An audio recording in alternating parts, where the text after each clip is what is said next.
بسم اللہ الرحمن الرحیم۔ درود نبی اکرم صلی اللہ علیہ وآلہ وسلم کی ذات بابرکت پر۔ ابو وحید سٹوریز آفیشیل میں آپ سب کو خوش آمدید۔ آج کی ویڈیو میں انسانوں کی پیدائش سے ہزاروں سال پہلے کے زمانے میں جھانکتے ہیں، جب خدا کے ایک چہتے بندے کی شہرت عام تھی، فرشتوں کو بھی درس دینے والا وہ استاد جسے اللہ نے بلند مقام بخشا تھا۔ مگر پھر ایسا کیا ہوا کہ اس نے خدا سے ہی بغاوت کر دی اور پھٹکار دیا گیا۔ حضرت آدم علیہ السلام کی پیدائش سے پہلے بس دو قسم کی مخلوق آسمان پر تھی، ایک نور سے بنی ہوئی، دوسری آگ سے بنی ہوئی۔ نور سے بنی ہوئی مخلوق جو کہ فرشتے صرف عبادت کرتے تھے، اور ان میں عورتیں نہیں تھیں، نہ ہی ان کی کوئی نسل تھی، جبکہ آگ سے بنی مخلوق یعنی جنات، ان کی عورتیں بھی تھیں اور بے شمار نسل بھی چلی۔ اللہ تعالیٰ نے ان کو حمد و ثنا کے لیے بنایا تھا۔ یہ آسمانی لشکر تھے۔ ایک مسلمان پر بھی واجب ہے قرآن کو اچھی طرح سمجھے۔ جنات کی مخلوق میں ایک معزز ہستی تھا، عزازیل۔ اس نام کا مطلب ہے خدا کا عزیز۔ اسے خدا نے دہکتی سرخ آگ سے پیدا کیا تھا۔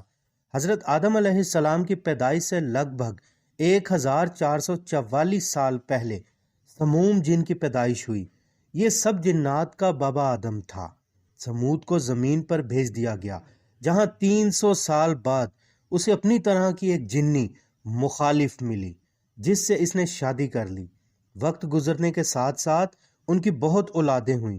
شروعات میں تو یہ اللہ کے اطاعت والے تھے اور عبادت گزار بھی تھے، لیکن یہ جلد ہی بد اعمال اور سرکش ہو گئے۔ جب ان کی حد پار ہو گئی تو اللہ تعالیٰ نے کثیر جنات کی موت کا حکم فرمایا اور کثیر تعداد میں جنات مارے گئے، مگر ان میں جو نیک جنات تھے وہ باقی رہے اور ان کی نسل آگے بڑھی۔ ان جنات میں ایک مشہور جن چلیپا تھا۔ چلیپا کا چہرہ شیر کے چہرے سے ملتا تھا۔ وہ بہت زیادہ قد آور تھا۔ اس کی بیوی کا نام تلیف تھا اور تلیف کا چہرہ بھیڑیے سے ملتا تھا۔ وہ اپنے شوہر کی طرح ہی قد آور جنی تھی۔ ان کے ہاں ایک بچہ پیدا ہوا جس کا نام عزازیل تھا۔ عزازیل میں ماں اور باپ دونوں کی خصوصیات شامل تھیں۔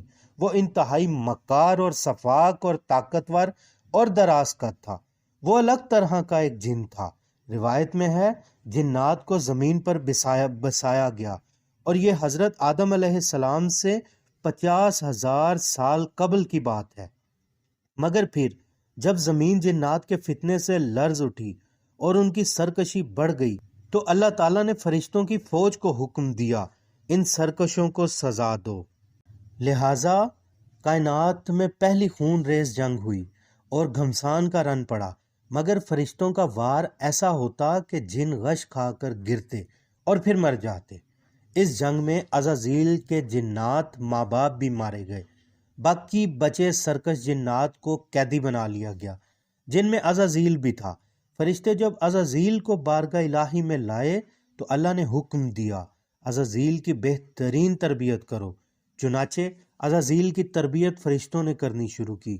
عبادت، ریاضت کے طریقے سکھائے گئے۔ اس طرح بہت جلد عزازیل اللہ کا مقرب ترین بندہ بن گیا۔ پھر ایک وقت ایسا بھی آیا، عزازیل سب سے زیادہ عبادت کرنے والا مقرب بندہ بن گیا۔ دانشوری اور حکمت میں بھی وہ کمال حاصل کر گیا۔ عزازیل اپنی عبادتوں کی وجہ سے اتنا بلند ہوا کہ اسے فرشتوں کا معلم یعنی استاد مقرر کر دیا گیا۔ آسمان والے اسے عابد کہہ کر بلانے لگے۔ حضرت لعب بن احبال کا بیان ہے کہ عزازیل 40,000 سال تک جنت کا خزانچی رہا اور 80,000 سال تک فرشتوں کا ساتھی رہا اور 20,000 سال تک فرشتوں کو وعظ سناتا رہا۔ جس ممبر پر بیٹھ کر عزازیل فرشتوں کو درس دیا کرتا تھا، اس ممبر کے نیچے حضرت جبرائیل علیہ السلام، میکائیل علیہ السلام، اسرافیل علیہ السلام اور اسرائیل علیہ السلام بیٹھ کر درس سنا کرتے تھے، مگر اللہ کے علم میں تھا کہ یہ لعنتی ہے اور ذلیل و خوار ہوگا اور اس کا خاتمہ کفر پر ہوگا۔ ایک روز عزازیل نے لوح محفوظ کو دیکھا تو اس پر ایک عبارت تحریر کی گئی جس پہ لکھا تھا اعوذ باللہ من الشیطان الرجیم، یعنی پناہ مانگتا ہوں میں اللہ کی شیطان مردود سے۔ یہ عبارت پڑھ کر عزازیل 2000 سال تک روتا رہا اور بارگاہ الہی میں حاضر ہو کر پوچھا، اے اللہ، یہ شیطان کون ہوگا جس سے پناہ مانگی جائے گی، جس پر تیری لعنت ہو جائے گی؟ اللہ نے فرمایا، میرا ایک ایسا بندہ جسے ہر نعمت ملی ہوگی، ہر آرائش میں ہوگا، علم میں بے مثال ہوگا، مگر ایک حکم نہ ماننے سے وہ لعنتی قرار پائے گا۔ عزازیل ہر لمحے اسی سوچ میں اب غمگین رہنے لگا۔ اس نے التجا کی کہ وہ اس لعنتی کو دیکھنا چاہتا ہے۔ اللہ تعالیٰ نے فرمایا، تو بہت جلد اسے دیکھے گا۔ وہ سوچنے لگا، آخر ایسا لعنتی نڈر کون ہوگا جو اللہ کا حکم سننے سے انکار کر لے گا؟ اس خوف سے وہ مزید عبادتیں کرنے لگا۔ اسی طرح ہزاروں سال گزر گئے۔ ایک روز عزازیل کو معلوم ہوا کہ اللہ ایک اور مخلوق یعنی انسان کو پیدا فرمانے کا ارادہ رکھتا ہے، اور دنیا کے ہر کونے سے کھنکتی ہوئی مٹی منگوا کر خمیر گوندا گیا ہے۔ فرشتے جب اس مٹی کے بنے جسم کے پاس سے گزرتے تو ڈرتے گزر جاتے، مگر ابلیس یعنی عزازیل جب بھی پاس سے گزرتا تو اسے مارتا، کیونکہ اس جسم سے کھنکتی آواز پیدا ہوتی تھی۔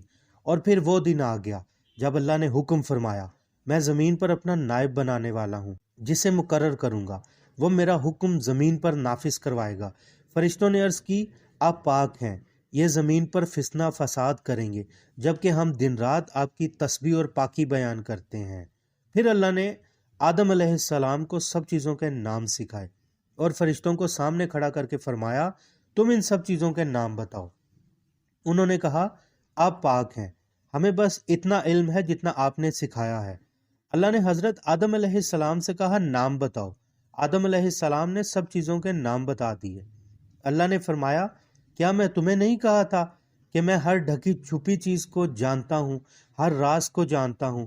پھر اللہ نے فرشتوں کو حکم دیا، آدم علیہ السلام کو سجدہ کرو۔ سب فوراً سجدے میں گر گئے، مگر عزازیل نے سجدے سے انکار کر دیا۔ اللہ نے فرمایا، تجھے سجدے سے کس چیز نے روکا جبکہ میں نے تجھے حکم دیا؟ وہ کہنے لگا، میں اس سے بہتر ہوں، تو نے مجھے آگ سے بنایا اور یہ کھنکھناتی ہوئی مٹی سے بنا ہے۔ اللہ نے فرمایا، تو یہاں سے نکل جا، اب تجھ پر میری پھٹکار ہے۔ عزازیل نے کہا، اے میرے رب، مجھے قیامت تک کی مہلت دے دے۔ اللہ نے فرمایا، تجھے معین مدت تک مہلت دے دی۔ اس نے کہا، مجھے تیری عزت کی قسم، میں انسانوں کو بھٹکاؤں گا، دائیں سے بھی اور بائیں سے بھی، آگے سے بھی اور پیچھے سے بھی، اوپر سے بھی اور نیچے سے بھی۔ اللہ نے فرمایا، جو تیری مانے گا میں ان سب سے جہنم کو بھر دوں گا، تجھ پر میری لعنت ہو گئی۔ یوں عزازیل ابلیس یعنی شیطان بن گیا۔ اپنے غرور و تکبر نے اس کو ہمیشہ کے لیے مردود کروا دیا، اور اس کی ہزاروں سال کی محنت، عبادت غرور سے ضائع ہو گئی۔ اللہ تعالی ہم سب کو اپنی امان دے اور ہمیں غرور و تکبر سے بچائے، آمین۔ لائک اور سبسکرائب کر کے میرے ساتھ جڑ جائیں۔ ملتے ہیں کسی اور واقعے کے ساتھ اگلی ویڈیو میں، تب تک کے لیے اللہ حافظ۔